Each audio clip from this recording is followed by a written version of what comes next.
Hey guys, brand new podcast. Really excited about this one. I first heard this guy on WTF. By the way, what do we got to mention, Bert?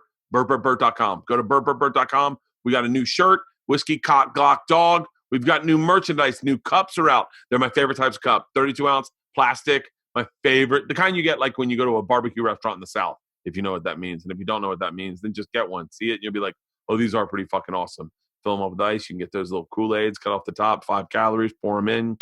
Anyway, that's at Bert.com. Posters. As soon as the road opens, guys, I will be on the road. I fucking promise you. Until then, we're banging out podcasts, doubling down. On Mondays, we got Bill Bert and Two Bears, One Cave. And then we try to release probably 3 a week just to make sure you got enough content to fill your week. And so that you're backlogged. It's really nice when you go, God damn it, I got fucking laying in bed and I can't go to sleep. Well, let's just flip through a category. Oh, I haven't heard any of these. These are all really good. So that's our goal. Excited to get back to the podcast live. These Zoom ones are good. I think you'll find that I'm a pretty good interviewer on Zoom because I listen more. That's true. But yeah. And so this is a great podcast. Ooh, by the way, podcast studio coming along. I cannot wait to kick it off. We have a soft verbal commitment from Big Boy from Outcast. Hopefully we get him to be the first guest. Maybe Killer Mike. I will reach out to him and LP and see if they can. And I would love to get I would love to go big with the first podcast in the new man cave. But we're working on it.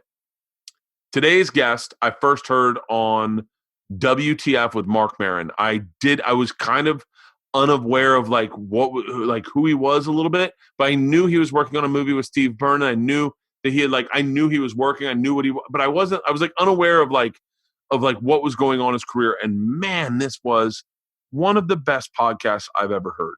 It really genuinely was. It was the kind of podcast where you became a fan of the guy immediately, whatever the fuck it is about him. I just fell in love with him. I really did.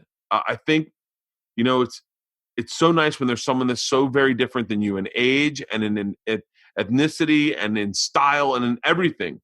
But you have so much in common, you feel like you have so much in common. It's the human story of feeling like the outsider. And I think we all feel like that. We talk about that a little bit in this podcast. We talk about, and then after I heard WTF, I think I went and saw Crazy Rich Asians, and I saw him in Crazy Rich Asians, and I think, I would argue he stole the movie. He made the movie awesome because and you'll hear me say this, I am that guy he played in Crazy Rich Asians. I am that guy. But more importantly, he's got a movie with my buddy Steve Byrne that they did, and that will be coming out soon. They're going to try to find a buyer, and when they do, we'll be in the new podcast studio, and we'll have him in, and we'll do a drinking podcast.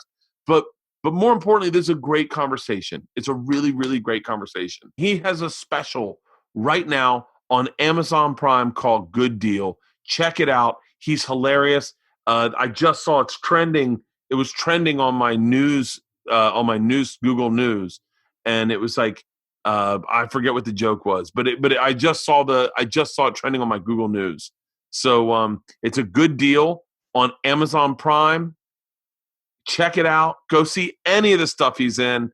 And like I said, when him and Steve Byrne's movie come out, we will do a podcast from the new man cave, the new studio. We will have some Jameson. It will be flowing. I will have seen the movie. Segura might come by. Segura's in the movie. Should be fucking awesome. Anyway, a pleasure to call my friend, stand-up comedian, actor, fucking all-around awesome dude, and one hell of an interview. Ladies and gentlemen, Jimmy O. Yang.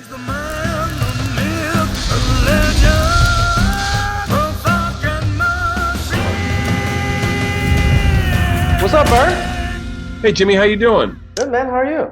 Trying to figure out which protein bar to eat. I don't know anything about that shit. I don't think I've ever consumed a protein bar. It's so funny. I was sitting here doing like a little pre-interview, and I was like, I wonder if you ever worry about what you eat. Who, me? Yeah. Not really, to be honest. I don't want to sound like I'm bragging, but no, I don't. I don't really think about that. Halston, we go. We're recording, right? Because I wonder, I wonder if it's. By the way, I have to tell you, and I know I've told you this before. Your Mark Maron interview is one of my favorite WTFs I've ever listened to in my entire life. Thanks, man. It That means a is lot. one of those ones where you say, I hope I can do stuff like that on media, where you listen to it and someone was so open and honest and just sharing such a really interesting story that I will guarantee I will harp on some of those points because I find them so engaging. Like, moving to the States when you were 13, uh, going to starting 8th grade in the middle of the year, having all your best friends basically be kids of immigrants as well. I find that so engaging. I want to talk about that.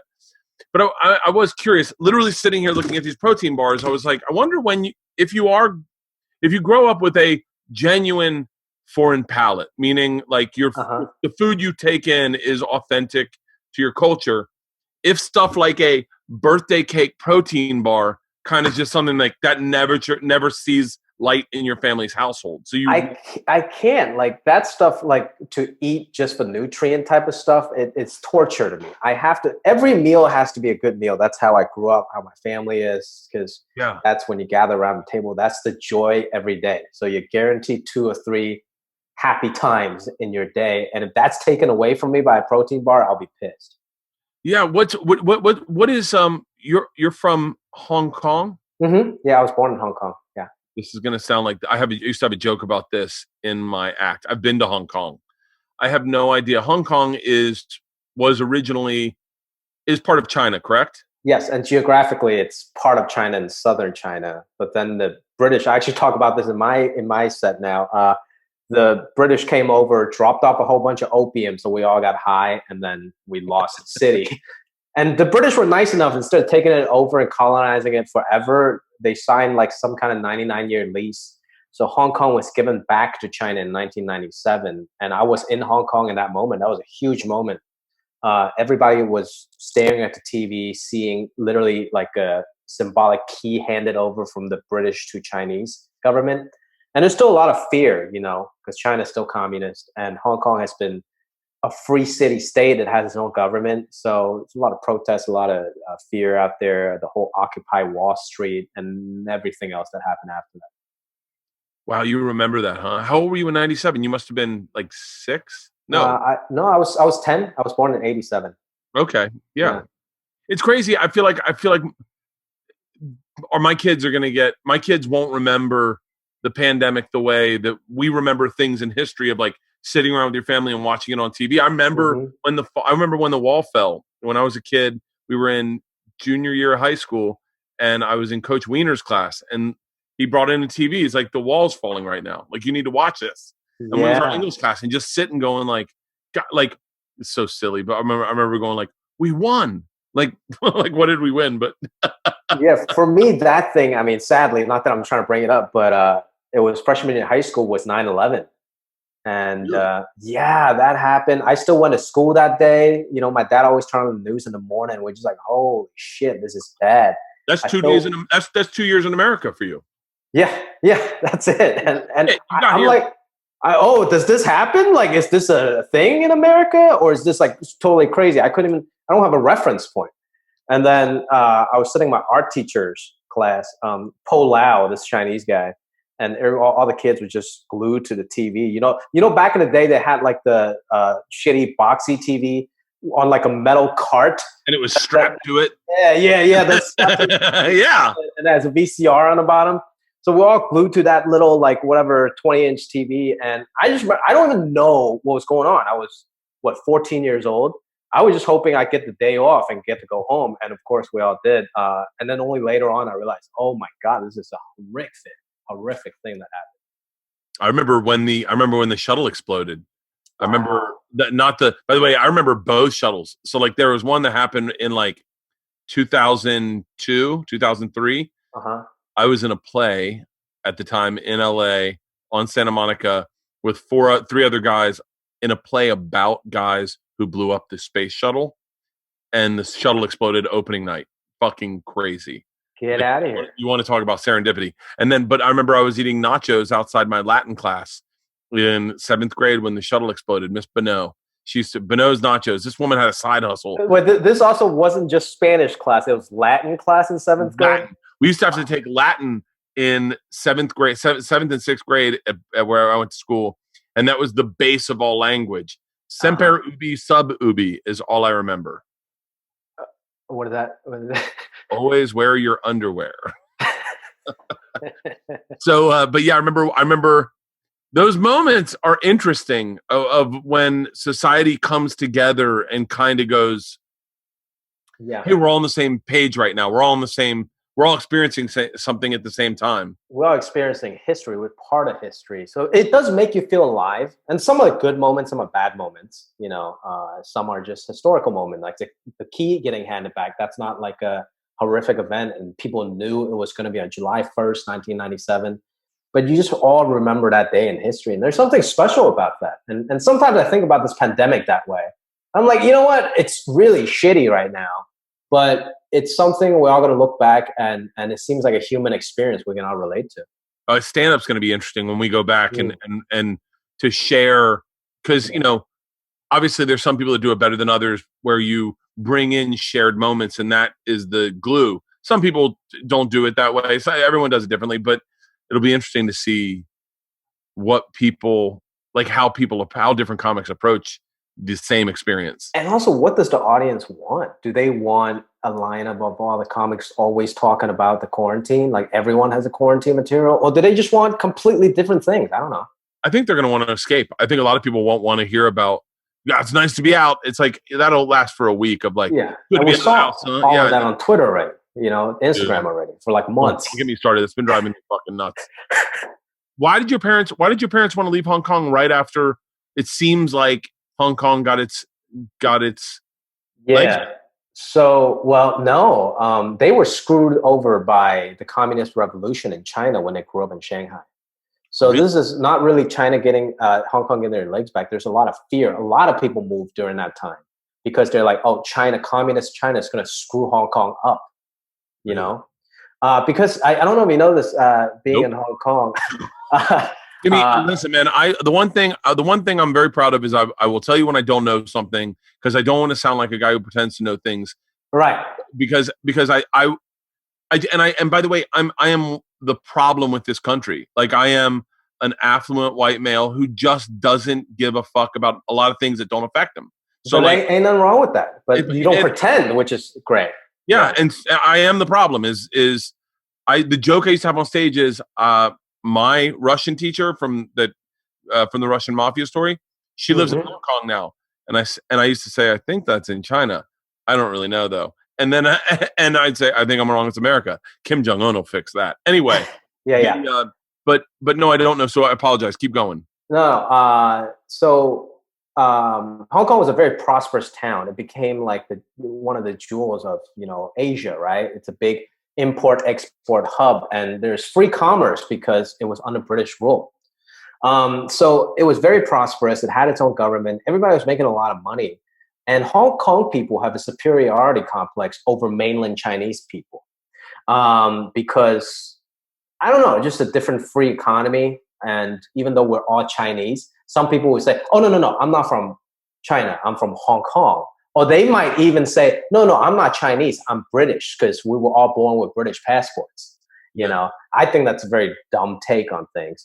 But there is a superiority complex. Like when my dad moved from Shanghai to Hong Kong before I was born, people always make fun of him still now because he speaks Cantonese, which is what people speak in Hong Kong, with a Shanghainese mainland guy accent.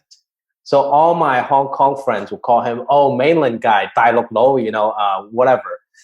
So there's definitely like a hierarchy almost and a superiority mentality. So when Hong Kong was given back to China, a lot of the Hong Kong people were not okay with it. And there's a lot of nervousness, including my parents, because they lived through the communist revolution, which is really rough. And so they had already applied for immigration. It took years, to get a green card, get approved. Luckily, my grandfather was already in America. My aunt was already in America. So this is like the stuff that Trump talks about that he hates. It's like the chain migration, because then we came and our uncles came. So everybody's here now. But we didn't get our paperwork until like the green card until 2000. And I remember in school, it was kind of tough because so 97, I think that was like fourth grade or so. There's always an inkle in the back of my mind because my parents would talk about, okay, one day you're going to go to America. But I'm like, okay, that's not real. That's just them talking about it. And there's never a solid date because we got to wait for the US government to give us the green card, right? So I just went on and lived my life. And I think halfway through seventh grade was when my dad just one day came home and was like, hey, we got our paperwork and we're going to America after the school year. And then I'm just like, oh, shit. Okay, I guess this is it. You know, there's not a lot of time to mentally prepare. And I didn't have tools to prepare when you're in seventh grade. So next thing you know, I was in eighth grade in America. Crazy. That is, you know, it's, I find it fascinating. How was your English before you left, came over here? So the best way to explain that, it's like I learned English how like American kids or you like would learn Latin or Spanish. Yeah. Completely not conversational. You know some vocab words like "Donde está biblioteca." I learned English. Completely not conversational. Yeah, but then you're not going to survive if you're like 13 years old and I drop you off in Mexico. See, that makes me laugh so much harder because I have a 13-year-old. Yeah. And I can imagine her just being non-conversational, like just being like walking into places going, I like sandwiches. Yeah. I like sandwiches. Just vocab words. Just vocab words. Yeah. Oh, wow. So it's pretty rough. Like first year, they have these ESL classes, English for as second language. So they put me in classes with a Filipino kid, Sri Lankan kid, whatever. So that was kind of my acclimation. But all the other classes, like math class and stuff, it was all with regular American kids. And it was tough, man. I couldn't, people were speaking like way too fast for me, I feel like, you know? And I learned a lot by watching TV, and I started watching like what I thought at the time was the most difficult American English television was BET. So I was like, oh, if I can understand that, I can probably survive in school. Oh, that's so fucking funny. Oh, that's so funny. You know, I got to be honest with you though. If I was brand new to this country, I think culturally, I was born in this country, and culturally, I've always leaned towards hip hop. Like I'm influenced by hip hop. I think the way that that the MCs rhyme and like Method Man, Big Boy, fucking you name it. It sounds prettier. It just even just to hear like Killer Mike talk about politics, it just sounds better than fucking some white guy, you know, it just does flow. That's an interesting, I'd be probably drawn to that as well. Yeah. And I think a lot of hip hop and the Black community comes from the outsider point of view, which a lot of Asian kids could also relate to, you know? Yeah. What would that Asian kids always, I feel like I've always had it way rougher than any other Asian kids and Indian kids, which I guess are Asian kids in general. But they've always had more of an uphill because when it comes to kind of assimilating, because it's I mean, you guys have such a different thumbprint culturally. I'm a big fan of David Chang's. He has a show called Ugly Delicious on Netflix. And he said, you know, one of the things, and this leans into cultural appropriation. I didn't understand cultural appropriation until I talked to a chick that worked at the Punchline or Cobb's Comedy Club in San Francisco. It was a black chick. She had big dreadlocks. And she said, I said, I don't get cultural appropriation. We were talking about Kylie Jenner. She was like, you know what? I'll tell you what it was. Is that I was forced to feel ashamed of that as a kid.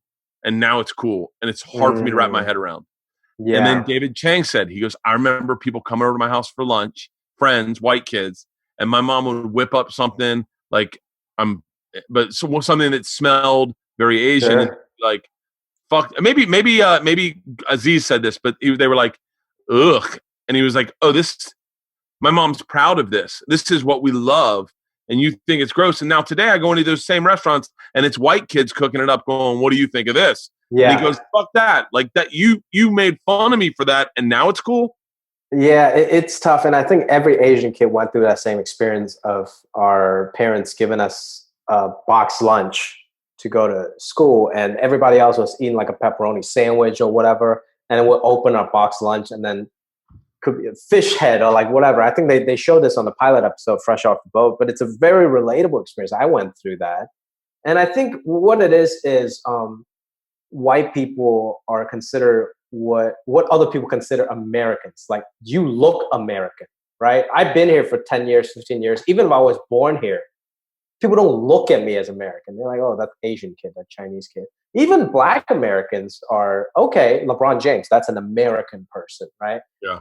Whereas Asians, Chinese or whatever, or Indian, it's always looked at as other, I feel like. And especially the people that were born here, born in San Francisco, that's been 4 or 5 generations, could have been here longer than some white people that had Irish ancestors, but still they're looked at as the other. And that's quite frustrating, Yeah, it's got to be. What was it? What's it like being a part, not solely, but almost being in every part of this beautiful kind of Asian influence in our society today, with Crazy Rich Asians, Fresh Off the Boat. I mean, you kind of single-handedly is a wrong word to use, but you've been a part of every one of these big influences, and seeing Asian culture kind of not blossom, is that the wrong word? But like kind of be seen, finally be seen, be represented. I think, that's why they always talk about representation matters and all that. I think we just want to be seen, because it gets like back in the day, like I grew up watching Bobby Lee on Mad TV, Ken Jeong at Showtime at Apollo. This was when he was still Dr. Ken and not, Ken Jeong from The Hangover. And I would literally call my dad and be like, Dad, come watch. There's an Asian guy on screen and he's fucking funny, Yeah. And when Yao Ming was in the NBA, my cheap ass parents, they actually forked out $160 for NBA League Pass so we can watch every Yao Ming game.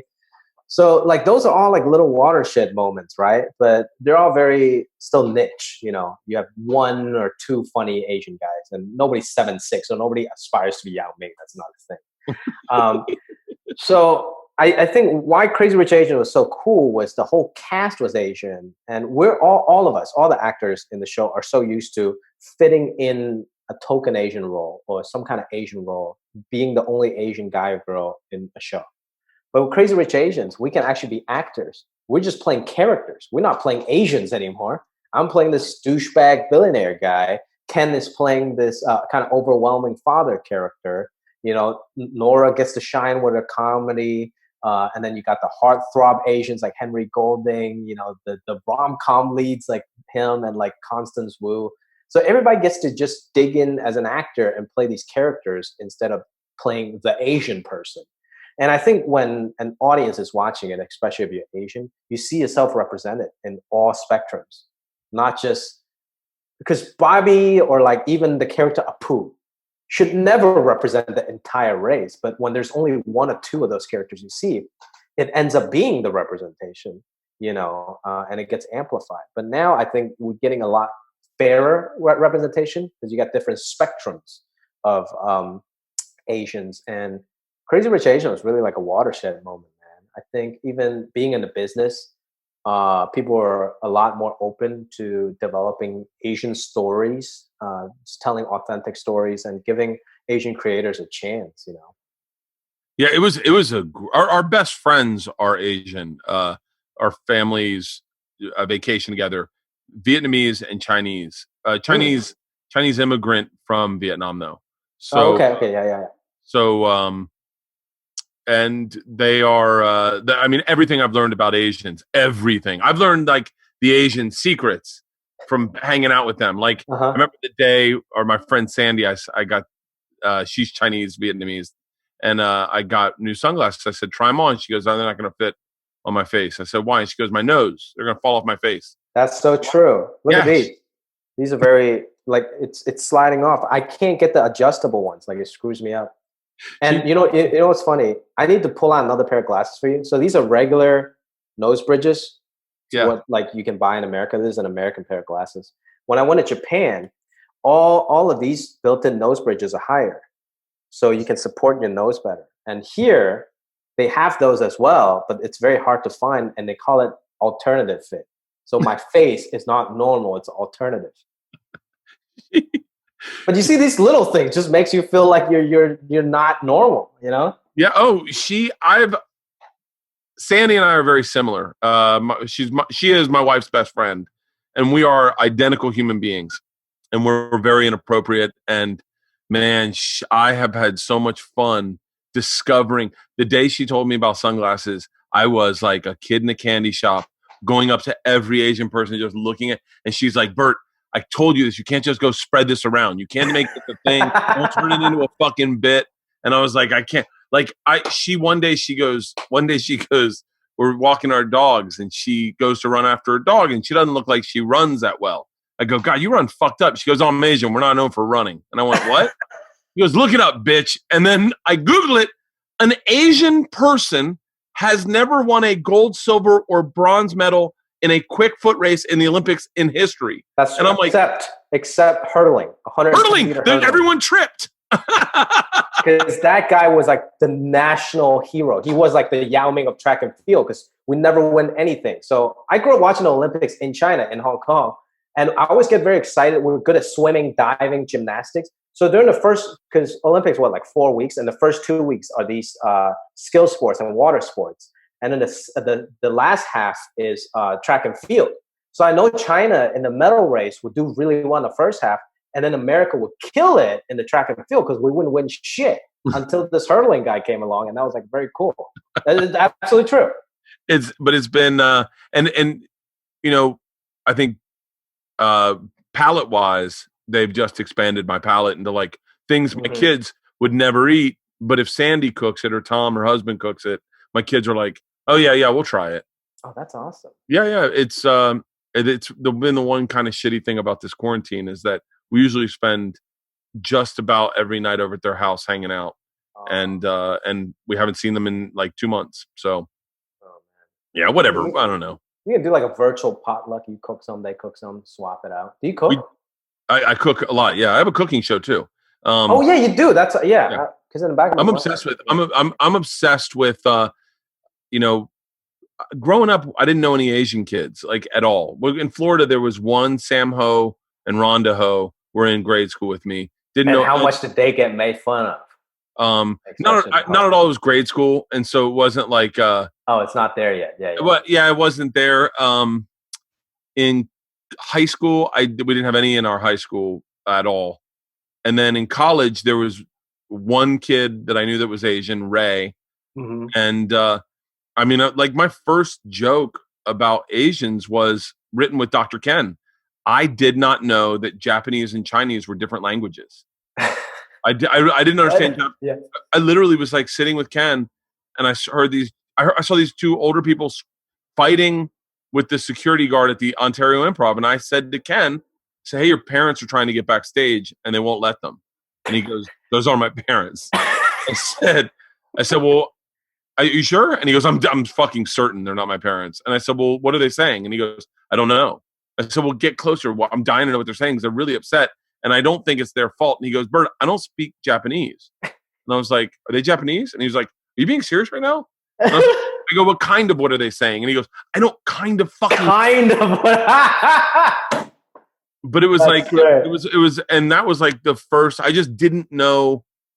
I didn't know anything. Growing up in Florida, you knew black and white and Cuban. That was it. You didn't even know Puerto Rican. Like, I didn't even know any Puerto Rican kids. So, and I think that was one of the coolest things about, and not to go back to your Marin interview, but one of the coolest things was the, like, kind of the honesty you share with, like, loving sports and hip hop and going, like, you know, your story is just every kid's story. It's just a tad bit more amplified because we all felt like outsiders. Every kid feels like.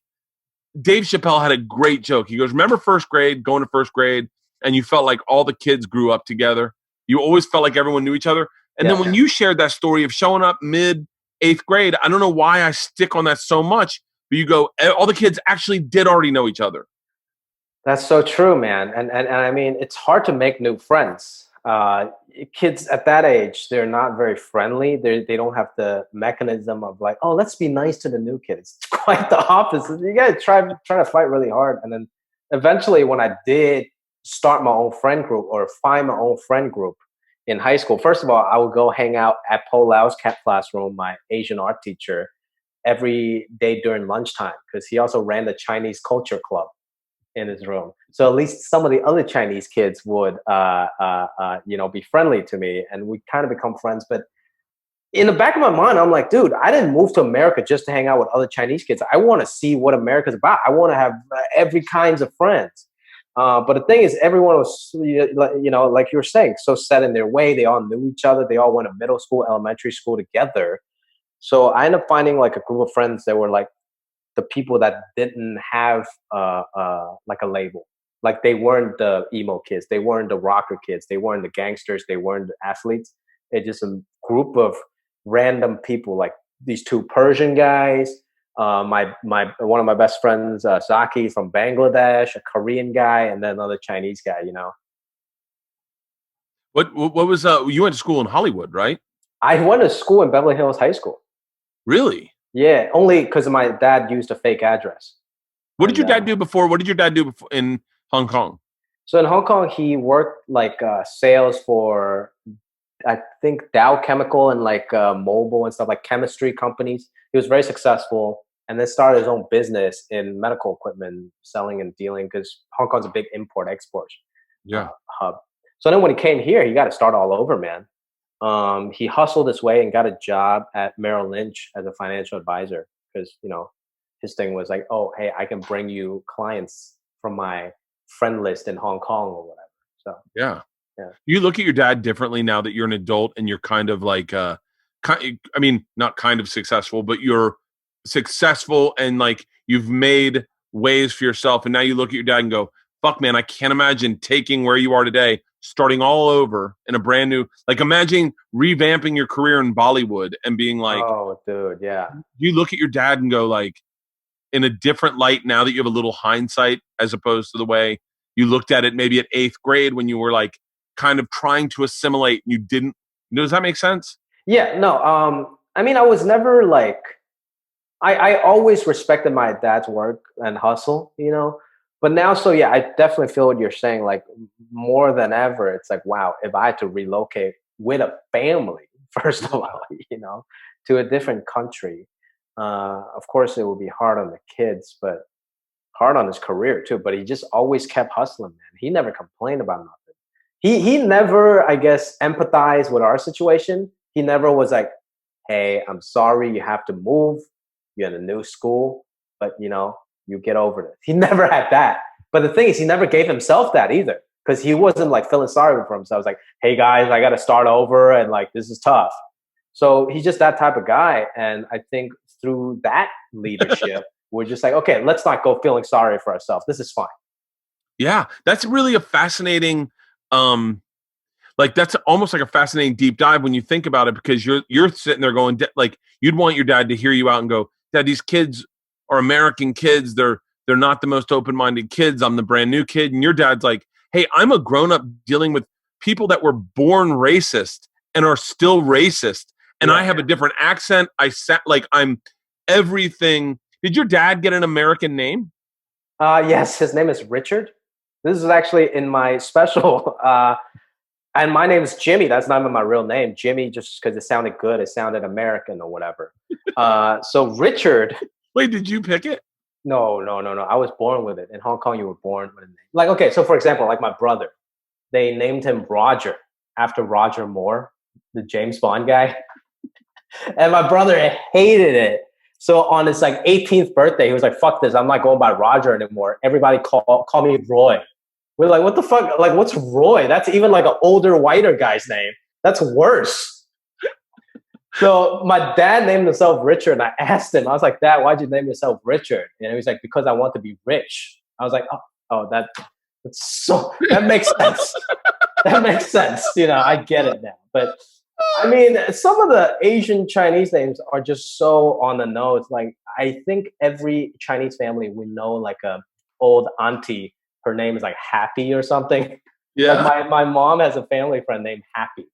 My friend Sandy got the name Sandy from Greece. Oh, wow, yeah. Really? Annie and Sandy. Yeah, that's what she told me. I don't know. I mean, but yeah, that's really interesting. Jimmy O Yang is such a great fucking name. It Oh, sounds like a thanks, dude. it sounds like a 1980s fusion restaurant. Like it's got just such a great. It's a name you don't forget. It really you don't forget it. Thanks, dude. I struggle with it quite a bit because my real name is Manshing Ouyang. It's like 4 different words. It's a very complicated name, right? And Jimmy wasn't even on my passport or whatever.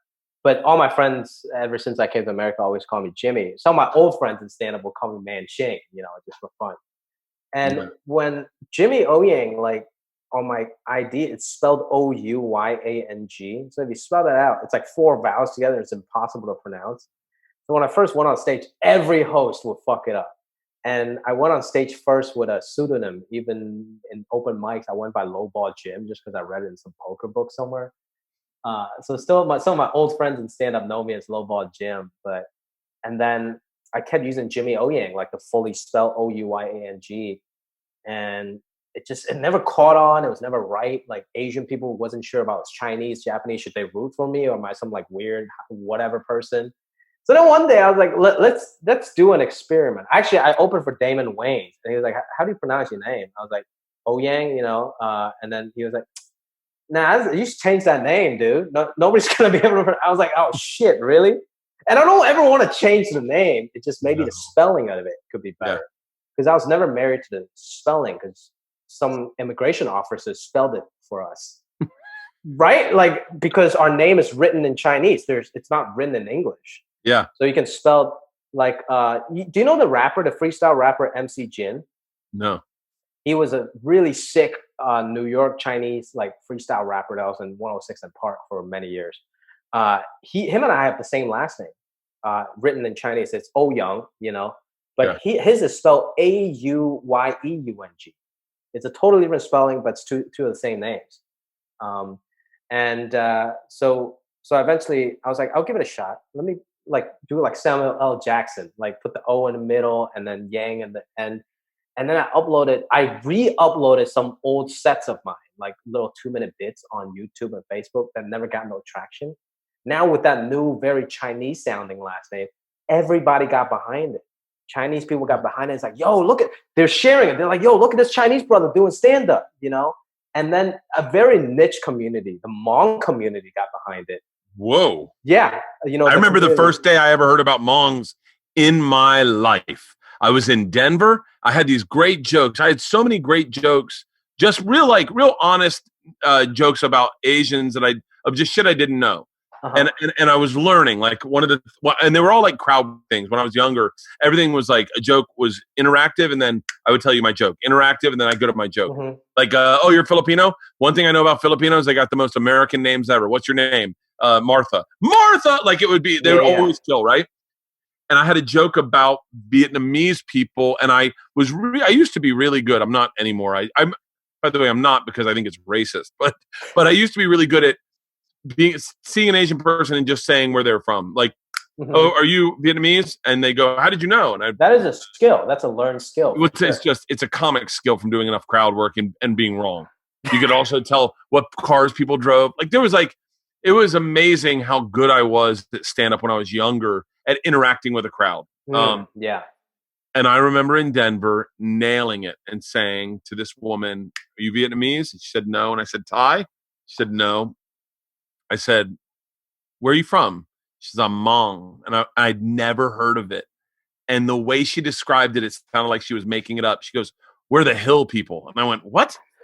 And I was like, and I kept going, she's fucking with me. And then white people going, no, we have a very large Hmong community here in Denver. And I was like, hold on, you don't know what the fuck they are. And I dug myself into such a hole that and then all of a sudden we get done the show and I drank with this lady and she told me all about Hmong. So go ahead, I apologize. Was Hmong this before or after Gran Torino? Because I honestly it was way before. Okay, because I learned about the Hmong community. Even being Chinese, I didn't know what it was really. And I learned about it in Gran Torino. Maybe not the best representation. I don't know. But then, when I changed the name, Yang, apparently just Yang itself, it's a very popular Hmong last name. That's also a Chinese last name. And then all these Hmong brothers and sisters start like messaging me, and sharing, all these videos on Facebook. Next thing you know, the video that was never getting no traction was getting like 2 million views, like overnight. And my fan base started growing. And then, in Facebook, you can check the demos, like which cities you have the best fan bases.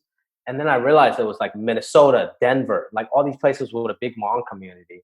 And Yeah. I didn't trick them into thinking I'm Hmong to be a fan. Like I'm very happy and I love the Hmong people, but that was a very beginning phases of my stand-up finally catching some traction. Do you catch like inter-racism within Asian communities when you do something like Crazy Rich Asians, which, and by the way, correct me if I'm wrong, but it sounded like was a story based on privileged Asians. Mm-hmm, mm-hmm. And then you get people like, and I'm once again, correct me if I'm wrong, but I listened to David Chang do it, and they were talking about Asians, and one of his friends on his show called them something like the jungle Asians, and I was like, wait, what?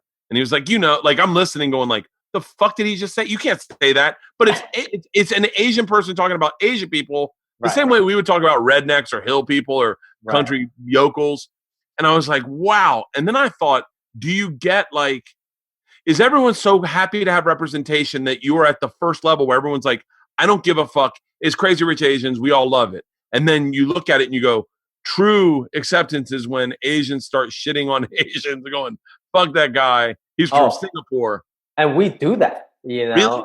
I mean, if you call a Chinese person Filipino, he might get pissed. But in reverse, if you call a Filipino Chinese, he's like, whatever, And then, of course, we all hate on each other. Even regionally, like I was telling you, Hong Kong, people would hate on mainland China, their neighbors, because they speak a different dialect. So there's a lot of that. And I do the next step, like the stuff that I'm writing, scripts I'm writing, if it features, which it often does, a lot of Asian characters. I always try to find the nuances of like, okay, because usually when you see two Asian people in a script, they're buddies, they're best friends, or they're brothers, cousins, or whatever. But what if it's a Korean guy and a Chinese guy, and they actually hate each other the most, and that would be a fun dynamic, because we're not all, whereas my white friend would be like, hey, why don't you guys hang out? You guys go talk and be like, no, I fucking hate this guy. I'm not saying Chinese people hate Koreans and vice versa. Right. I know what you're saying. Relationship. It's like Boston and New York. Yeah, to find the nuances, right? But I think you start off with the broad strokes. I think everyone was stoked to see Yao Ming, if you were Filipino or whatever or anything, right? But now, even Crazy Rich Asians, like we had Singaporeans, who were mostly immigrants from China that speaks the Hokkien dialect or the Singapore dialect that's a little different, the Singlish. So it's very cool. Like we even throw in like kuku jiao, like my character says that it's like little dick, in Singlish. So we made sure, or in Hokkien, so we threw that in. So the local fans got really stoked. And then, of course, the Filipinos got stoked when they saw Nico Santos, great friend, great comedian, in the movie. And also, we hired Chris Aquino. She's like the Oprah of the Philippines. And she had like a 2-line cameo in that movie. So people were really stoked about that. So it's good to see, first of all, see representation of just your race, and then maybe more specific representations. And even my dad, he's specifically proud when people are from Shanghai. Like Yao Ming is not just Chinese, he's Shanghainese. He grew up in the street, like down the street from my dad. So he's especially proud of Yao Ming. Wow, that's really fascinating. That it really is. Do you ever have to deal with, and how do you deal with? I'm gonna say, do you ever have to? I'm certain you do. When you deal with a network or a studio who immediately they just want to capitalize on Asian people, and they're like, yeah, how are we getting this to your people? Like, I understand we gave you this. How do we get this to your people so that we get big numbers and we all get big paydays? Yeah, luckily I think they're less active than that, right? Like Really? it's usually they're hearing pitches like, okay, I got 5 ideas. Let me pitch this. And now because of Crazy Rich Asians, I may be getting more of an opportunity and they're taking me more seriously. There was one time. Before they would have been, I remember hearing a network exec. I can't really get into detail about this because people could figure out very quickly who it was. But I remember hearing a network exec saying something very negative about Asian people to me in a meeting, and no one said a fucking word. And I remember being rubbed the wrong way by that, going like, and just going like, if I told my friend that, he'd want to quit this job. And Yeah, no, I'm not saying that doesn't exist. That Oh no, definitely but that's exists. when I Yeah, started this business. yeah, That was everywhere. I mean, you know Steve Byrne very well. yeah. I'm certain he has shared with you his uphill struggles with. And Steve is not super Asian centric in his act. And I he's mean, half. he's Yeah, he's half, but he's yeah, he's yeah, not sitting there like he's just a. He really just came at comedy from a dude from Pittsburgh kind of yeah, personality, you know. And yeah. he always spoke about, and he's always been sensitive about his place in the world like anyone else. But like I said, what is it like when you go in and do you find like white executives being like almost Now I think it's almost, even if they are racist and just see dollar signs on our heads because of Crazy Rich Asians, I'm okay with that because that's given us a chance, right? But I do see some opportunistic people, opportunists, like a studio. I'm not gonna say who it is. Sent out this just like a one sheet that says we want to make a movie that's like the Chinese Golden Dragon Palace restaurant, and who wants to write it? And my agent sent it to me. I'm like, is this, was the guy that came up with the idea? Was he like, did he come from a restaurant family? Why does he feel so strongly to write this? And then I was like, this just feels like to me he's taking advantage, trying to make another Crazy Rich Asians without any passion or any backstory. And I hated stuff like that.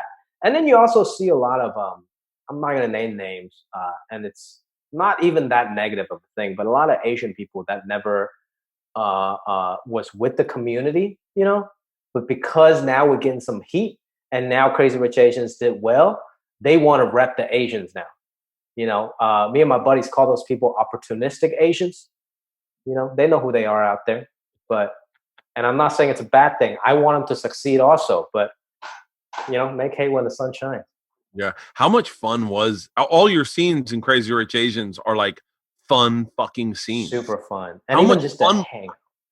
I mean, like Yeah. when you came on and I had known you at the time. I think I saw it. I don't know if I saw it after we met or before we met, Mm. but I remember knowing you when I saw it. And then I don't know why, for whatever reason, man, and I cannot emphasize this enough. Your WTF, I was on a plane and I fell in love with you. I was Oh, like, thanks, I man. started rooting for you. It's I've said this a million times. I'll say it one more time. When you become a fan of someone, and I'm a fan always. I'm always a fan. I'm a fan of Rogan's. I'm a fan of Tommy's. I'm a fan of Joey's. I'm a fan of them. When they do well, it makes me feel good. Like I get excited. That's great. I'm a big fan of Aquafina's. I'm a big fan of hers. Absolutely. Like I'm amazing. a big fan, and my kids are huge fans of hers. And our best friends, their youngest daughter Lily, who we call Lou, it reminds us all of Aquafina. Like they're very similar personalities, just very, very funny, very like unique personalities. And so when I saw both of you guys in that movie, I got excited. When Aquafina in Jumanji switched over to Danny DeVito's character, I get chill bumps. I pump my fist and I was like, fuck yeah, she's killing it. But when you showed up in that movie, I'm like, fuck yeah, this is a great character. It's great scenes. It's beautiful, visually gorgeous. And you are the guy that I would be in life, like Yeah. I would be in life. And so I got excited, but all I could think was, and this is on the business side, I kept thinking, how much fucking fun is he having right now? Oh, so much fun. And not just those scenes alone. Because when you shoot, it seems like, it's a fun scene. But those fun scenes require a ton of energy. And we shot day to night and I was exhausted, I mean, everybody asked me, it's like, all those models, did you hook up with any of the models? I was like, yo, I was dead. Like I had to go back to my hotel room and that was it, Yeah. And I was badly sunburned and everything. It was hot as shit. But obviously not to complain, but I'm saying like those aren't even the most fun days. The most fun days were like the big wedding dance scenes in the weddings. And all of us were hanging out. We all had like little hotel rooms or like holding rooms, close to the set. And we're all just playing video games in a room, and one by one we'll get called down. Because the fun wasn't, I guess, just shooting a rocket launcher or like dancing. It was just the camaraderie of hanging with these other amazing, cool ass Asian people, man. And all being together, almost like bad example, but like St. Elmo's Fire, being together with a group of artists, all at a very young part in all of your careers. Absolutely. And getting to be a seminal moment, not just for art and movies, but for your communities in whole. And nobody was a star. Some of us had done some stuff. I've done Silicon Valley. Gemma has done a lot of stuff. Constance done Fresh Off the Boat. By the way, I almost got, this is going to sound so stupid. Mm. I got so protective of Constance when they started shitting on her. Like only because I loved that movie. And I really loved Crazy Rich Asians. I don't know why. You know why? Part of it was like not halfway through, but like a third of the way through, I stopped seeing Asian people. I just saw people. Yes. And I started going like, I'm just following the story. That's huge.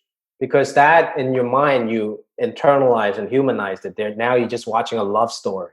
Yeah. And that is exactly the thing we need to make Asian people feel normal to everyone. When you get in the brain of like, oh, I'm just watching a rom-com. Yeah. It's, I, as elevated as I've said horrible things at times. Like we left Black Panther once. When we left Black Panther, I got in the car with my kids and I go, God, I wish they'd do something like that for like white people. And they were like, oh God, like Superman, Dad. And I was like, oh yeah, good call. Sorry. About okay, that. never mind. Yeah. So like, but it was a really cool. I really did love that movie, but what a neat life experience. Yeah, you know? We all came up together and we just knew like Nora Aquafina would blow up after that, Henry and everyone. So we're all there from the ground up and we're all still best friends, like best of friends. Before the pandemic, whenever the Australians, Remy, Chris was in town, Gemma, the British people were in town, we all hang out. And Aquafina lived like 5 blocks away from me. So we just hang out all the time whenever we're in town. We're always the first people we call when we're in town. God, I bet. Did you get to go promote that when they like? How much fun was that? It was fun. They teamed us up. Warner Brothers actually spent a lot of money promoting it because they believed in the movie so much. And once again, start this from the beginning almost, because I don't think the average person listening to this understands. But like, Asian dollars in movie theaters are a big fucking deal. Yes, and like so, like a worldwide, and this movie had like they rolled the red carpet out for you guys. Yeah, well, we did really well domestically. Actually, we bombed in China, believe it or not. For real? Because they released it. It became such a big deal. They weren't going to release it. We didn't get a release date in China, but we became such a big deal here. China gave us a release date, but it was a month too late. So there's 2 reasons. People already pirated, watched it. Secondly, the movie is in a very Asian American point of view or a very modern Asian point of view. So when Asian people watch that movie, they're like, oh, why is the mom supposed to be the bad guy? She's correct. The son is not coming home. The son's an asshole. So they're like, what is going on? So to them, it's a cultural flip that they don't understand. It's different. So we didn't actually do well in China, but we did well domestically. And I think Europe, maybe Korea and stuff. I don't know. But yeah, man, it was a great experience. And they're still working on the second one on the script side. I don't know when it'll happen, but I can't wait just to go back and hang out at it. Yeah. Well, if there is a role for a fat white guy, it would be. I would. By the way, I would. Yes. I just seemed like such a fun movie to shoot. Now, tell me about. I'm always curious about how privy were you to the drama on Fresh Off the Boat with Eddie Wong? Oh, I don't know too much about it. I did a guest star like on 3 episodes of Fresh Off the Boat, but that was their last-ish season, I think. Eddie wasn't there. Yeah. Eddie hits me up every now and then just because we're in the same community and we talk, He's a dude. He's one of those guys that I fell in love with right off. I've made some jokes about him being a comic, but that's just because we're all as comics. Like he started doing stand-up, and I remember made a joke one time to I forget who, but I was like, they're like, you're not even a chef. I go, I'm more a chef than Eddie Wong is a comic. How's his comedy? He just did it a couple times, I think. Oh, okay, yeah. I don't think he ever was like focused on it. Like for like someone like me and you, like you came up at the haha, you gotta fucking love comedy. Exactly. Come up at the haha. That is a rough fucking place to cut your teeth. Because when I explain to people, like I had to pay $5. I have to drive an hour, pay the club $5 to do 5 minutes of open mic in front of 5 shitty, pissed off comics. Yeah. That sounds horrific, right? But you got to understand, as bad as that sound, it was better than any alternative I had, and I loved it. So you just got to love it more than that horrible sounding thing, you know? Yeah.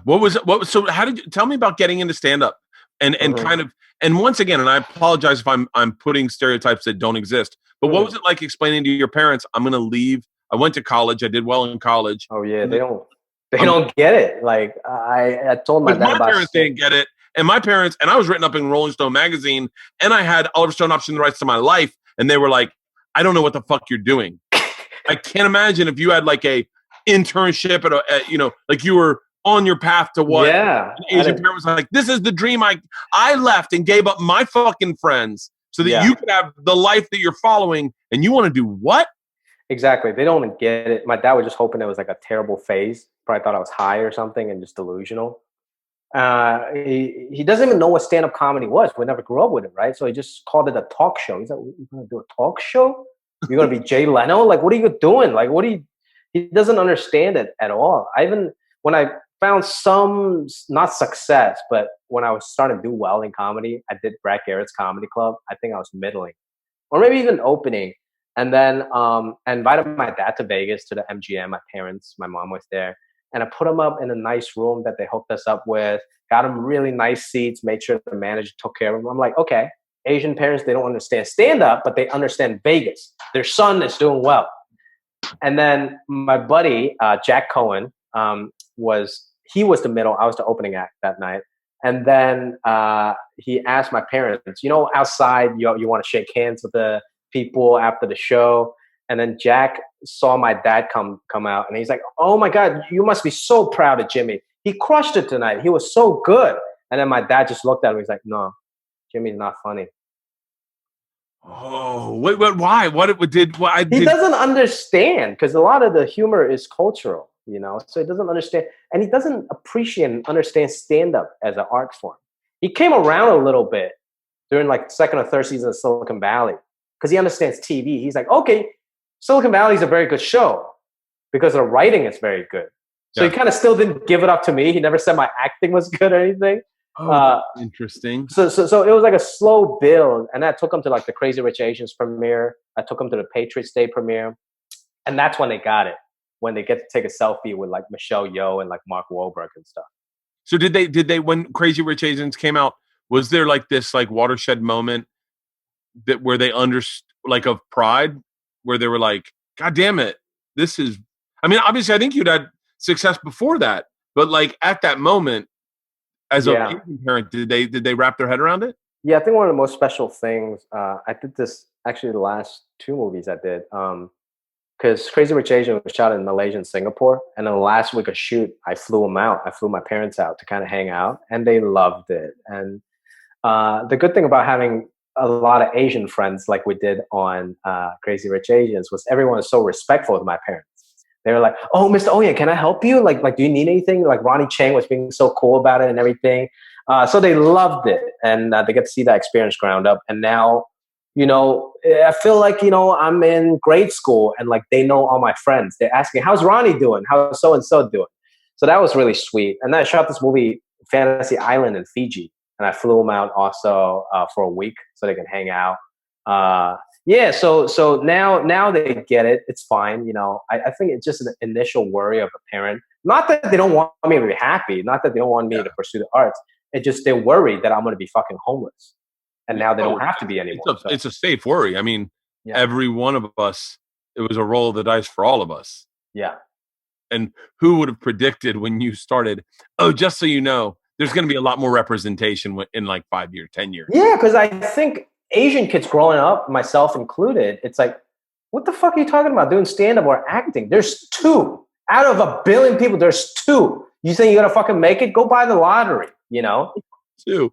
What did someone just made a joke at Chappelle's Mark Twain's roast? Did you see that? They go, when Chappelle started, they go, when Dave Chappelle started, they only allowed 1 black person to be famous at a time. Unlike now where they allow 3. Exactly. You forget what it's like to be Oh, you forget sometimes you're a white guy. That's all. It's like you forget you're a white guy, and so sometimes you'll say things like I'll give Right. you a perfect fucking example. When fucking what's his name got yoked and ripped. Kumail. When Kumail got ripped, and I was like, I remember as a comic, I have a weird thing about body image, about like I don't know. I think because I think I've dealt with it in my career of like people calling me fat and then me trying to lose weight and then me getting frustrated and going, any moron can lose weight. I don't want to be ripped. And then Kumail got ripped. And part of me initially was like, God damn it, man. Like we lost a good one. Like he was one of us, you know, like Yeah. one of the guys that made fun of the guy that got ripped. And then one day I'm taking a shit. I'm reading the article. I think Kumail's on the cover of Men's Health or something. Something like that, yeah. And I read about representation. And I realized Kumail had to do that because he doesn't want some young Pakistani kid to see him just as the guy going, the line's free, try it now. Like he's going to be in a Marvel movie. He should be a fucking superhero. Let young kids like him growing up look and go, I can be fucking Chris Hemsworth. Yeah. Like, it's not just Chris Hemsworth type looking kids that get to be that kid. And that's when it shifted. And exactly. That's what's special because he wasn't born a Chris Hemsworth. He became a Chris Hemsworth, which is awesome. Because if you took Brad Pitt and say there's an Asian Brad Pitt, Henry Golding or something, right? And we look at him, or the young kids that look normal like me, we're like, oh, okay. He made it because he's super good looking. I'm not saying this about Henry. He's amazing. But it's like, it's not realistic for me. But Kumail made it as a regular Kumail, and then he got jacked. I think that's what's special about that story. Did you when you did a stint on Two Broke Girls, like a walk on? Did you meet Whitney when you were there? I never did. I met Whitney later, way later. But I had a 2-line part, and that was my first job. That's how I got my SAG card. Really? Yeah. Yeah, I always wonder, like, I'm the kind of guy that if I had done that and I ran into Whitney later, I would have been like, hey, just so you know, my first thing was Two Broke Girls. I was on Two Broke Girls. So I used to do that with people, but then I realized why put myself in that position. So the Steve Byrne movie I did, the opening act. I want to talk to you about that. Yeah. Yeah. So let's talk a little bit about that because Vince Vaughn produced it, right? Yeah. And Vince is super nice. He came up to me on set one day. He's like, yo, I think you're doing a great job. We're so lucky and happy to have you, playing the lead of this movie. And this, like, I was so fucking excited anyways.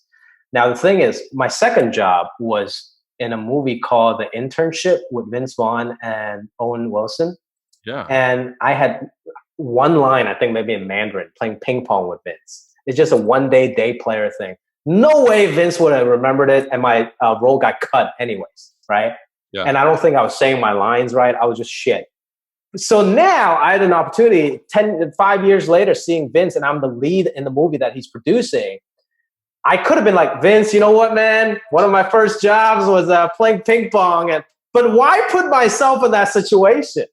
Let him just be happy that I'm the lead of his movie instead of like, oh, we hired this fucking day player guy, like, that used to play ping pong. Oh, man, I might have made a mistake. So I'm like, let's not even put myself in that situation. That's so interesting. I'm such a guy that I want to connect always want to connect the pieces. Mm-hmm. So I always want someone to know. I was the guy, like I remember saying to an executive one time, it's so good that to finally meet you. I said, we met before.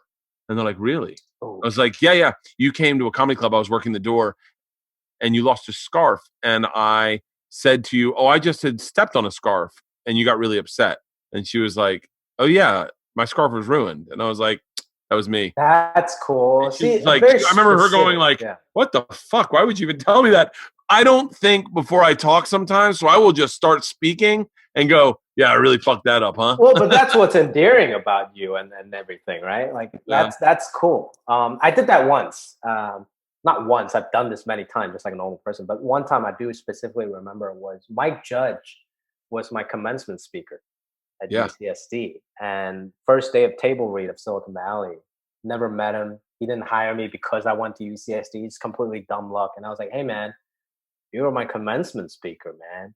And I was hoping, in the back of my mind, you make up these scenarios that Mike will shake my hand, hug me, and be like, wow, son, how was that? How special of you to have made it now on my show after 5 years, you know? So I was hoping for this big speech, and then all Mike said, he was like, oh, cool, cool, cool. That was it. That was it. It's just very Mike Judge, but we remained very close friends, you know, but that's just his demeanor. And I always thought that was such an opposite of what I would thought the best case scenario would be. Man, Mike Judge just hit it out of the park every time he's done something. Guy's a Everything genius, that fucking man. guy's done. And he's so freaking chill. Have you hung out with him? Because he always. I never even met him. He's good friends with Henry Phillips, so he's always hanging out the Improv and the Comedy Store and stuff. Henry Phillips is one of my favorite human beings alive. Yeah, he's awesome, right? Mike loves stand-up, and whenever I hang out with him, he's just like the chillest. He doesn't think he's Mike Judge, like truly. One time we were at this bar in Santa Monica. We walked in and they gave us like a seat that they saved for him, and we all sat down, gave us free drinks. And then Mike, I just remember, turned to me. He's like, "Yeah, I started coming here. I don't know why, but they just been like really nice to me." I'm like, "Yeah, because you're fucking Mike Judge. What do you mean? Like, of course they're nice. They'll do this at Spago too." Yeah, but he just has a very nice disconnect with Hollywood because he's just a regular guy. Yeah, I have a buddy who's working with him right now, and he brought him up and he was like, dude, he's like the fucking realest, most regular dude ever. I was like, really? He drinks Bud Lights. Yeah. It's awesome to hear when you hear that about people, you know, like that they're regular and they're cool. And it's so funny. I think I am probably what people would like to hear about someone. Like, I'm really regular. I'm really cool and pretty grounded, but I always feel insecure about that. I wish I was more of a standoffish, like I wish I was more of like what I see that's successful. You ever see someone successful and then go, so is that how I'm supposed to behave? Right, but that's not. I think that's a byproduct. It's not because they're standoffish that's why they're successful, right? And for you, you're definitely like super likable, approachable guy. I remember in San Diego when we did that Kaboo festival, I was so embarrassed because I was with like 5 of my college buddies. And they mobbed you. They're like, Bert, take a picture. And then they start quoting his stuff. And I was just like, guys, you guys are completely embarrassing me. But you like, yeah, I'm sure a bit of you were maybe like, leave me alone with the selfies. But you were so nice into cracking a beer and drinking with these guys and just being chill. And I think that's definitely a great appeal, you know?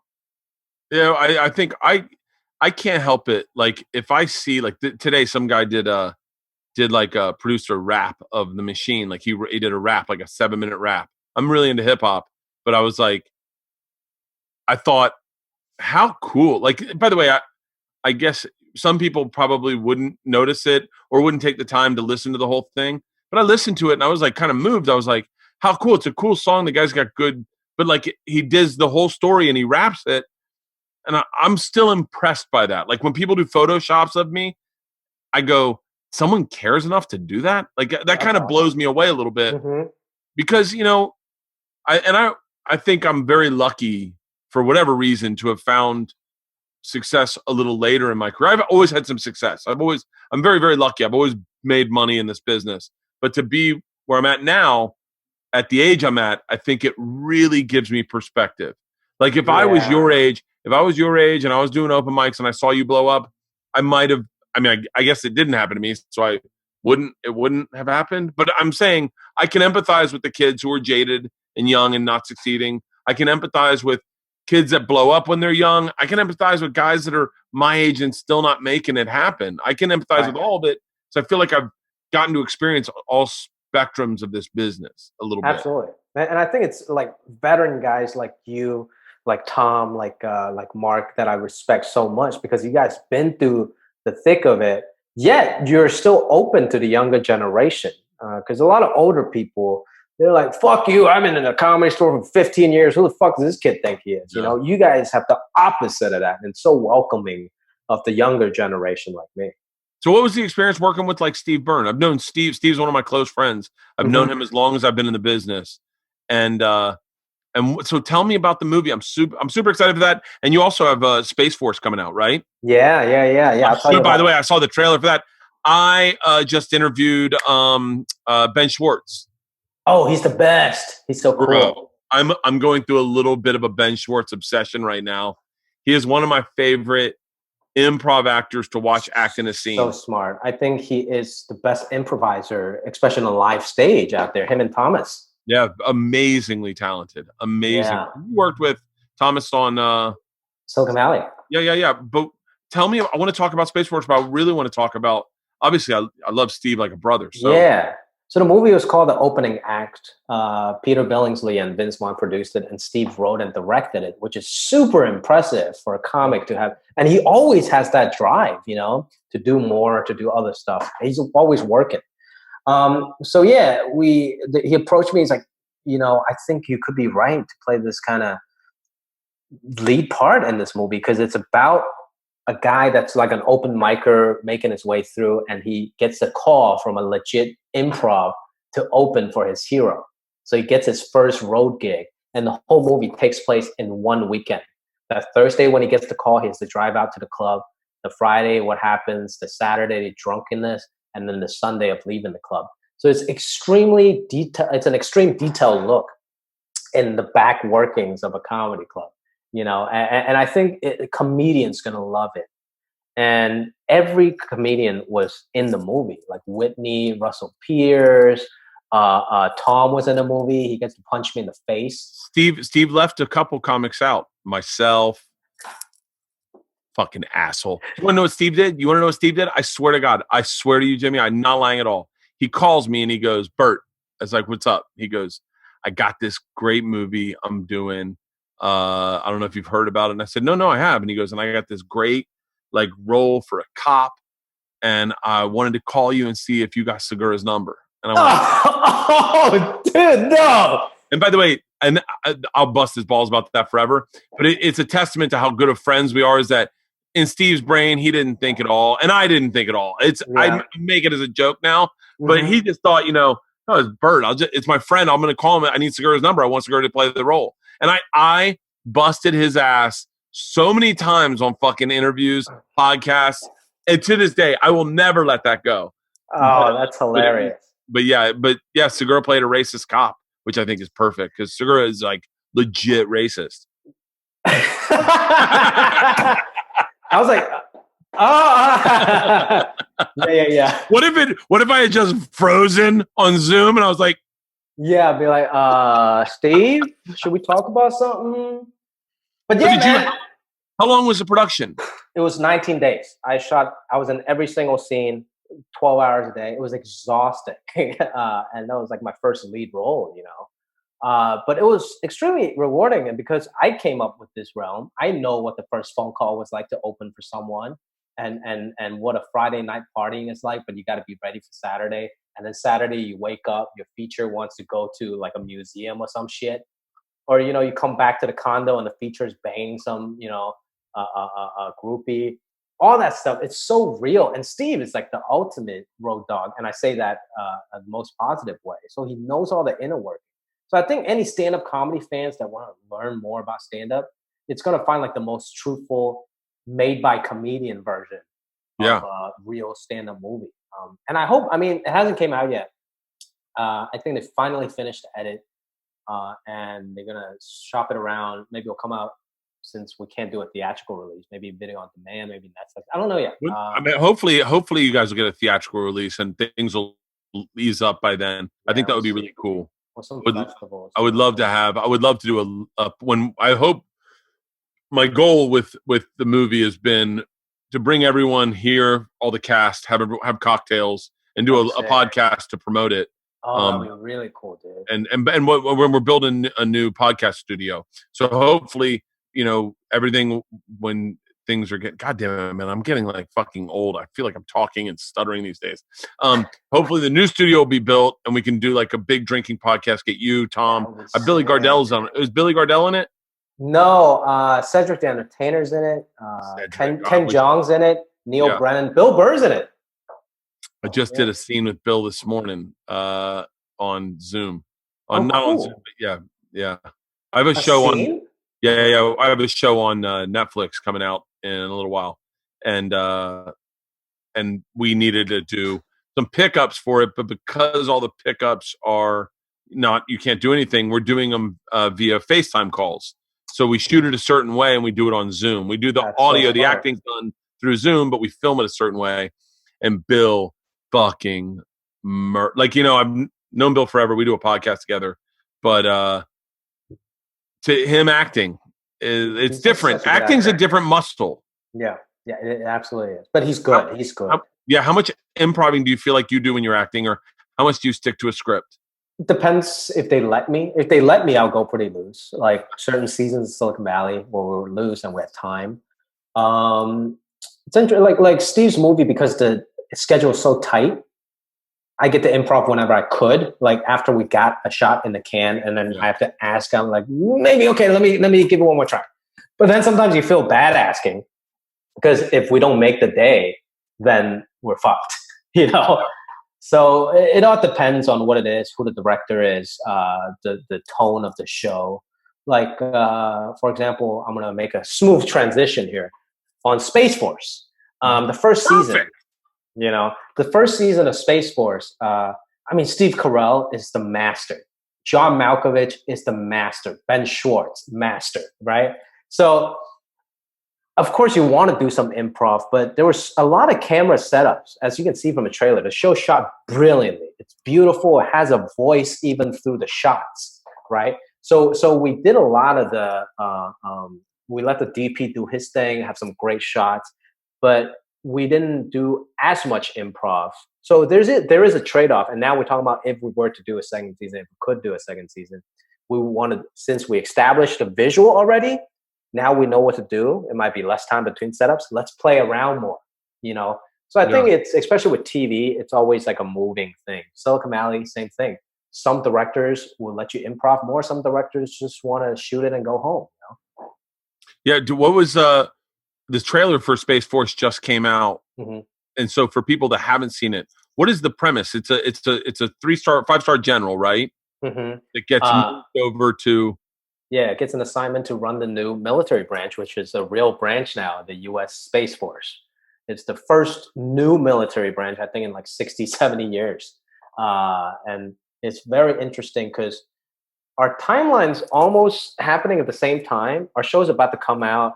And when we shot it, of course, they announced the Space Force. They're getting the new recruits. And we finished shooting, and 2 months ago, the real Space Force just had their new group of recruits. And there's always little news coming out. And I think 2 days ago, there was a press conference. It was live streamed, so this is public knowledge. They were asking the real Space Force chief, this guy, this general, who's a 4-star general, John Raymond, I think. What did he think about our Space Force trailer? And, he just jokingly, he was like, at first I thought Bruce Willis was going to play me. But you know what? I'll be okay with Steve Carell. So they are acknowledging it. He's joking, saying that. Yeah. But they're acknowledging it in like, they're taking it in a fun way. And I'm sure people want to see themselves portrayed on TV. So it's a very interesting show. We wrote it kind of with our imagination mixed with real news, but in a parallel universe. And it's really just an office comedy. I don't want to say it's The Office. It's not. It's shot very differently. It's shot very cinematically. But it's a workplace comedy that's very, very high stakes. That's fucking awesome. Well, now, how have you been with creativity over this pandemic? Have you been writing? I've been less than creative, I would say, although I've been more than productive, if that makes sense. Interesting. So you spend more time, but you're hitting writer's block or something? So no writer's block. I really, stand-up for me is done mostly on stage, meaning I write a lot on stage. So I can take, and I think it's also fight or flight. Like I will take the stuff that happened to me in the day and then bring it on stage that night. And then through that, I will find the stuff that I love. I've written a bunch of great premises. I have where I just need to get them on stage. But for the most part, I started writing a script for me and Tom, that was like an idea we kicked around. And I have like 5 projects that I'm working on.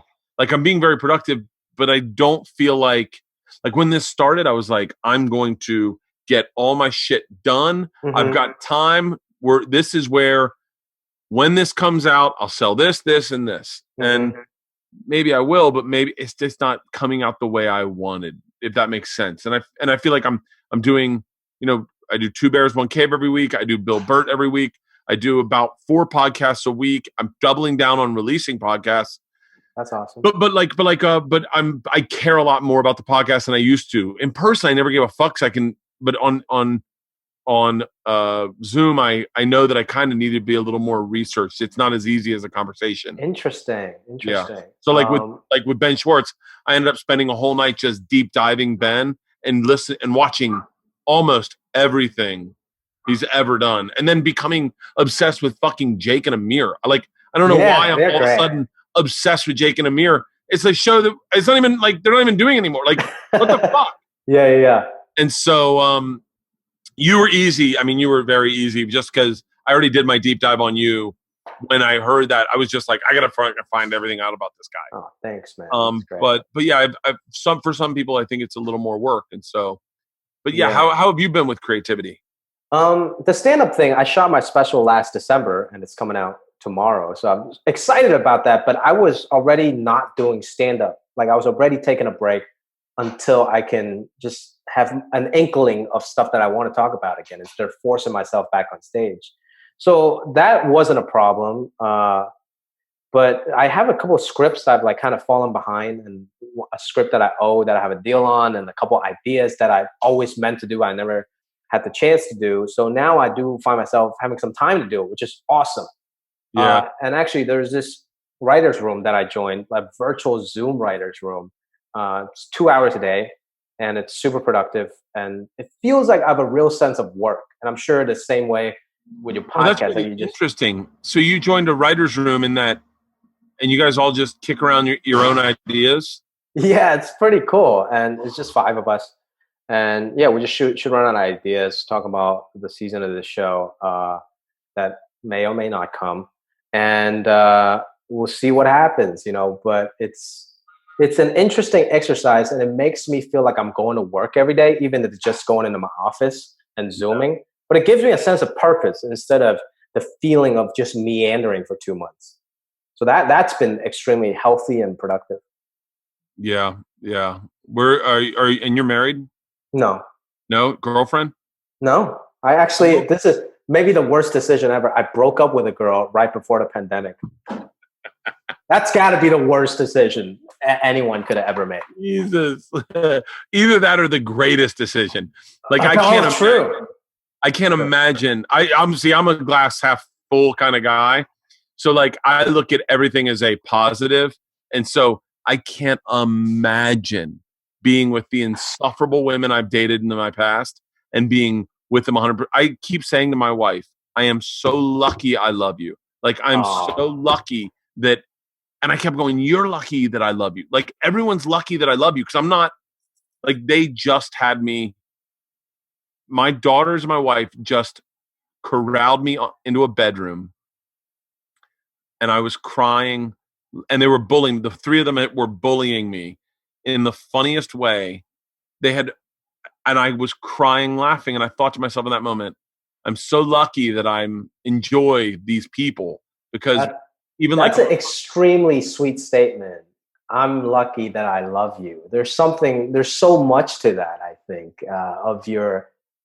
It sounds like a selfish statement. You're talking about yourself, but it's an. I'm very selfish. But it's an extremely I'm a narcissist, Jimmy. No, but it's an extremely selfless and loving statement. Yeah. I am lucky to kind of have somebody I love, and I love. It's great. I love that. Should be a book. Should be a name of a book. Ooh. Name of a TV show. I'm lucky I love you. I'm lucky I love you. Because it really speaks so much. There is some narcissism, but it's not. It's really loving.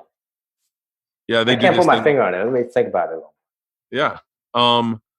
Nice. So what's your prediction? When do you think this is going to end?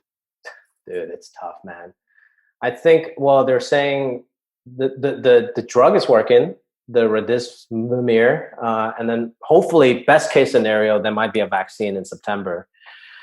My thing is, with our jobs, especially with stand-ups, the stand-ups are road dogs that need to feed their family. I feel the worst for them, because stand-up's going to be the last thing that opens up, like stand-up comedy clubs, just like live sporting events, blah, blah.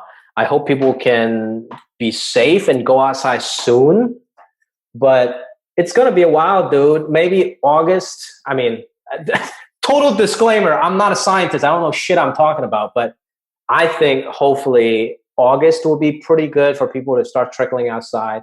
And maybe by like September, October, we can at least go back to shooting TV shows with very cautious measures and maybe less extras or something. But when it comes to live performances in a small room with 250 people, I don't know. Well, to be honest, I don't know if that was ever safe, the CDC, to cram 250 people in a small basement. So I don't know. Does are you bummed that you can't tour to support the new special? It's fine. I actually didn't plan on touring to support it. If there was money to be made, I would do it. But it's there's so much of other stuff. Like I felt like I checked this off, this hour special that I'm extremely proud of. It took me 10 years to Where did really. you shoot it? I shot it at the Neptune in Seattle. Oh, what a great fucking theater. So fun. And I went there to scout with my director and I made him put a thrust there. I decided on all the colors of what I'm going to wear with the back. I love that whole process. And I edited every moment of it and almost drove myself crazy looking at myself for 8 hours a day. But ooh, don't get me started. It's a fuck. It fucks with your head. Like it really fucks with your head. I know that. Yeah. But you know what? I think I'm very proud of it. And something hopefully people enjoy. And it's called Good Deal. Yeah, it's called Good Deal. It's on Amazon Prime. Starting May 8th tomorrow. May 8th tomorrow, man. Is this coming out today? We can put this out whenever you want it to come out. Well, I won't put it out today. I'll make sure that I'll do it next week so people can grab the special. Yeah. Whatever works for you. Yeah, man, I'm excited about it. But that's one thing that I always wanted to do, and I did it. I'm no rush into doing another one, and that's speaking from a very first world privileged position because my money doesn't depend on stand up alone. So I could be like, I want to get into more writing. That's why I joined this writer's room, and I'm excited to learn about writing from these great guys. And then I'm also writing my own scripts and stuff, and I would start wanting to do some of my own content. Like I'm very satisfied with doing Space Force. Hopefully we have more seasons to come. We don't know. And if I can just do that, that'll pay my bills. And I'll be very creatively satisfied. And whatever off time I have, I'll spend writing. And when I feel like it, I'll go back to doing stand-up. It's beautiful that there used to be such lines drawn in the sand. And I think because there weren't opportunities for everyone in every capacity the way there is with the internet. But when I started, they're like, oh, you just want to be an actor, or oh, you just want to be a writer, or oh, you just want to do the road. I'm a New York comic. I live in New York. Right. New York. Now it's so nice to see it kind of open up and people go, no, yes. I love stand-up, but like I really love this TV show I'm working on, and I wouldn't mind writing. I wouldn't mind going into, like, you look at someone like Steve Byrne and you go, wow, he's an amazingly accomplished stand-up. I think definitely more specials than I have. He's a sitcom, sold a sitcom, run a sitcom, made a movie, directed a movie, shot a movie, acts. I mean, he does everything. It's really nice that this, and I think it's because of the internet allowed a lot of people more opportunities to go, well, I'm cool with this, like. Yeah. And nobody better to do everything than a stand-up, because we appreciate the opportunity. We knew how it was when we're doing open mics and we could barely put together our rent. So now when anyone is throwing us money, we're like, oh, Discovery Channel, you want me to do this show? Yeah, sure. You want me to sell this ice cream for you? Sure, I'll take it. Because you look back at those days when you're making no money and you appreciate the hustle, man. And that's why I also think, you're talking about Bill, like acting, you acting, me acting. Every moment I think we step on set, we couldn't even believe people are giving us money to do this. And compared to like stand-up, this is a dream. So I think we always show up on time and work hard, I said that to someone the other day. I said, God, I forget. Anthony Anderson. Anthony Anderson came on set for my Netflix show, and he murdered it. I mean, he murdered it from the second he started until he was available. He was there. He didn't leave. He didn't ask what time they were getting out. He just was there, and he killed it. He had energy. He was interested. He was engaged. He knew when it said, hey, can you do that again? Did it again. Did it even, like, And I said to him, I was like, man, I'm like really impressed. And I came from the school of like, and I've seen a lot of this of like celebrities come in, they're asked to do a job, and they're like, the fact that I'm here should be enough for you. Like, I got to get out of here soon. And I was like, and I said to Anthony, I was like, dude, I really got to thank you. You really made this episode super special. And he was like, that was my intention. I wanted to come in and I wanted to deliver. And you were like, I remember I was just like, oh, that's right. You hire me something. I come in and I deliver. I show up ready, sober, fucking sweated it out in the morning. I'm ready. Like fucking. As opposed to what I think people assume a stand-up would show up half hungover, fucking smoking a cigarette. Like, what? Fuck, do I have time to take a shit? You know, like, go up and kill it. Yeah, and I think that's stand-ups are some of the most talented people I've ever met. But there's so many people also on the flip side of that is extremely talented, 10 times funnier than I am, I think, but never made it because they couldn't get their shit together. So a lot of times it's not for the lack of talent. And when you do find a stand-up that's professional, usually, you know, they make it to your level, to Steve's level and Tom's level and everyone. Well, brother, I am so excited for your success. It's so much fun to watch. You really are like, you brought a huge smile to my face when you showed up on screen in Crazy Rich Asians. Oh man. And whatever that means, I want you to know that it like, I love seeing you blow up. So when Steve's Movies is sold and you guys have distribution and you know where you're going to be, open invite. I'll make sure it happens. I'll organize you guys to come over to the new studio. We'll do a live podcast. Maybe we'll have some cocktails or just bullshit and help promote it. But please know, I am a fan of yours. If you ever have anything to promote, there's an open door policy. Man. Even if you're like, hey, man, I don't have time to do the podcast, but I would love for you to mention it in the open. Always here for you, man. Thank you, brother. I really appreciate that. I got to screen cap this moment for my buddies. Every one of my friends, myself included. Here, give one more. Yes. Awesome. That's amazing. Yeah, we're all big fans of yours, man. Oh, thank you, man. Thank you. Hey, stay safe. Continue success. I'll talk to you later, man. All right, brother. Have a good one. Thank you.